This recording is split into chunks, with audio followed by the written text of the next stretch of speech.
teach students computer. They always arise question, ma'am, what is computer? And we give definition that computer is an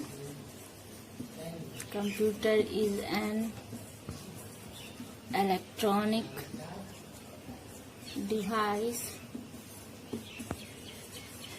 that helps us in solving our daily life problems.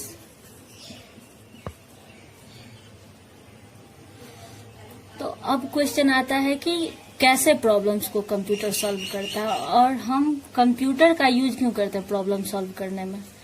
तो क्योंकि हमारा जीवन इतना अस्त व्यस्त हो गया है कि हमारे पास इतना टाइम नहीं होता है कि कैलकुलेशन हम हाथ से करें, विथ पेन पेपर करें।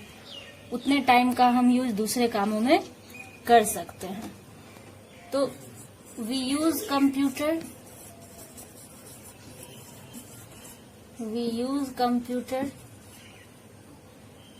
to calculate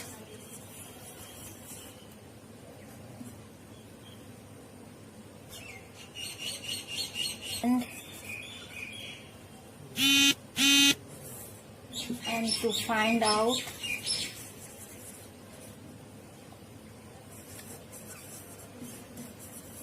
logical arguments. हम इससे अर्थमेटिक प्रॉब्लम्स को भी सॉल्व करते हैं। जितने समय में आप कैलकुलेशन करके बनाइएगा उससे बहुत नैनो सेकंड में हम कंप्यूटर से उसका कैलकुलेशन कर सकते हैं। तो इससे पता चलता है कि कंप्यूटर हमारे लिए कितना अधिक महत्वपूर्ण है, खासकर तब जब हमारे पास समय की बहुत कमी है और हम चाहते हैं कि अपना टाइम मैनेजमेंट कर पाएं ताकि बचे हुए समय में हम कोई और काम कर लें। आजकल टीचर्स के द्वारा प्रोजेक्ट्स भी दिए जाते हैं, असाइनमेंट्स भी दिए जाते हैं और बच्चों को उसे बनाने में पेरेंट्स की मदद लेनी पड़ती है। टीचर से वो बहुत क्वेश्चन नहीं पूछ पाते हैं। तो क्या होता है कि उनके अंदर जो हेजिटेशन होता है वो उनके अंदर ही रह जाता है और वो खुलकर अपने प्रॉब्लम को किसी के सामने बता नहीं पाते हैं। तो उसके लिए भी कंप्यूटर और गूगल बहुत बड़ी भूमिका निभा रही है अभी के युग में। गूगल पे बच्चे जो भी क्वेश्चन डालते हैं उन्हें उनका आंसर मिल जाता है और वो उनसे सेटिस्फाइड हो जाते हैं। तो क्या है, इसके पीछे भी कंप्यूटर है। अगर कंप्यूटर नहीं रहेगा तो उनका इतना प्रॉब्लम सॉल्व नहीं हो पाएगा। सो हम लोगों को यह माइंड में हमेशा रखना चाहिए कि कंप्यूटर बहुत ही जरूरी चीज है, टाइम मैनेजमेंट के लिए भी और डाउट्स क्लियर करने के लिए भी। Now the question is, computer बना किससे है या उसके पार्ट्स क्या हैं। तो हम लोगों को ये मालूम होना चाहिए कि कंप्यूटर दो चीजों से बना हुआ है, एक हार्डवेयर और दूसरा सॉफ्टवेयर। फिर मन में एक सवाल आता है कि आखिर ये हार्डवेयर और सॉफ्टवेयर है क्या। हार्डवेयर कंप्यूटर का वो फिजिकल पार्ट है जिसे हम टच कर सकते हैं। The parts of computer that can be touched by us and we cannot touch or see the software। जैसे हम जब कुछ भी प्रिंट करते हैं तो उसका हार्डवेयर पेज पे प्रिंट आउट करवा लेते हैं, लेकिन सॉफ्टवेयर तो हमारे कंप्यूटर में ही होता है जिसे बस हम मॉनिटर पे देख सकते हैं। अब है कि इम्पोर्टेंट कौन सा है ज्यादा, हार्डवेयर इम्पोर्टेंट है या फिर सॉफ्टवेयर इम्पोर्टेंट है। तो आप लोगों को यह जानना बहुत जरूरी है आप लोगों के लिए कि दोनों ही इसके अभिन्न अंग हैं। हार्डवेयर जितना महत्वपूर्ण है उतना ही महत्वपूर्ण सॉफ्टवेयर भी है।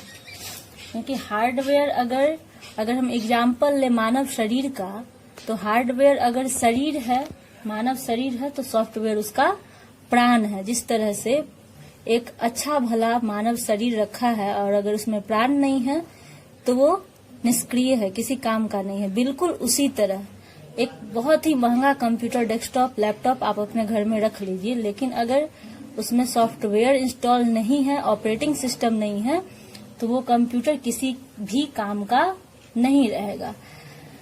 Let's take an another example. As you have bought a very expensive car and car तो आपने खरीद लिया, आप अपने घर में लगा लिए हैं कार को, लेकिन आप उसमें पेट्रोल डीजल नहीं डाल रहे हैं, तो वो कार क्या हो जाएगा, वेस्ट हो जाएगा, किसी काम का नहीं रहेगा। तो कार इतना महंगा है और एक डीजल नहीं डालने से या पेट्रोल नहीं डालने से कार नहीं चलेगी। तो बिल्कुल वो डीजल पेट्रोल का काम हमारे कंप्यूटर में सॉफ्टवेयर करता है। और कार का जो बॉडी होता है, मशीनरी पार्ट्स होता है, वो होता है हार्डवेयर। ठीक है, तो आप लोगों को समझ में आ गया होगा कि कंप्यूटर में कौन कौन से चीज का क्या काम है। तो हार्डवेयर में अब है क्वेश्चन कि आता क्या क्या है। Let's see.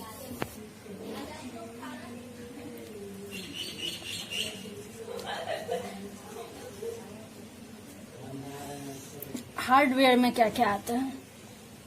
हार्डवेयर में तो पहला हमारा है मॉनिटर। मॉनिटर नहीं रहेगा तो हम लोग अपना रिजल्ट कहाँ देखेंगे। फिर है सीपीयू, फिर यूपीएस, स्पीकर, कीबोर्ड,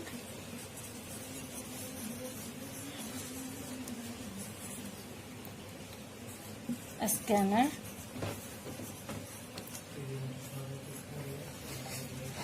प्रिंटर, जो मोस्ट इम्पोर्टेंट पार्ट्स हैं, जिनके बिना हम कंप्यूटर का यूज करेंगे तो शायद हमारा सारा काम नहीं हो सके। Mouse,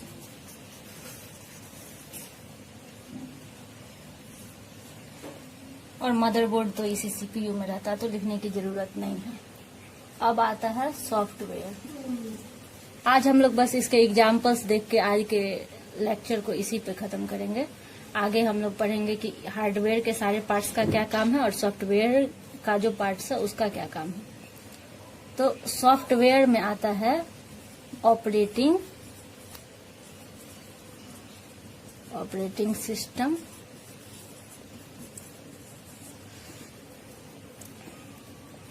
and utility programmes. Operating system तो आप लोगों ने पढ़ा ही होगा।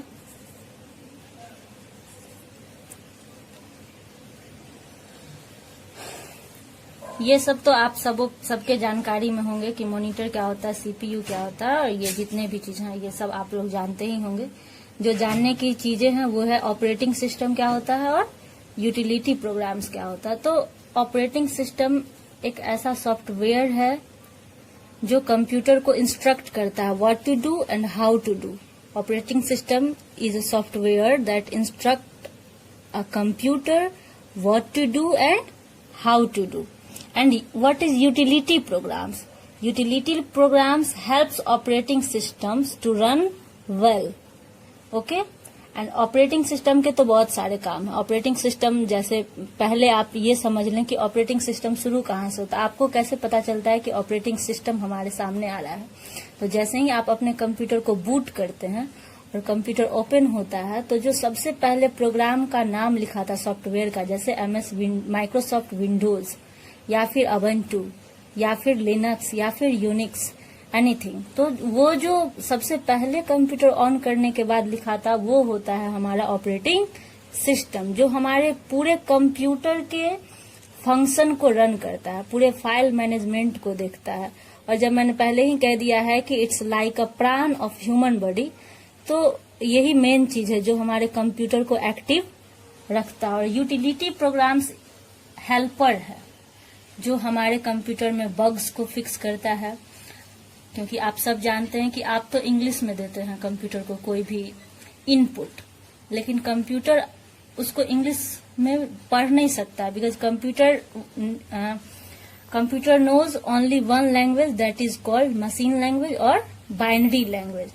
तो हम लोगों को नहीं, आप कह सकते हैं कि कंप्यूटर को बाइनरी नंबर कौन देता है। तो हम जो भी चीज इंग्लिश में लिख के उसे देते हैं, हम इनपुट देते हैं, कंप्यूटर उसे कंपाइलर और इंटरप्रेटर के सहारे बाइनरी नंबर में, बाइनरी लैंग्वेज में कन्वर्ट करता है पहले, और फिर उसे वो समझता है। तो आज के वीडियो में हम लोग इतना ही पढ़ेंगे। नेक्स्ट वीडियो में मैं आपको यूटिलिटी प्रोग्राम्स के बारे में और इन सारे हार्डवेयर्स के बारे में भी बताऊंगी। मुझे आशा है कि आप लोगों को ये सब समझ में आया होगा। अगले वीडियो में मैं और अच्छे से एक्सप्लेन करने की कोशिश करूंगी। Thank you.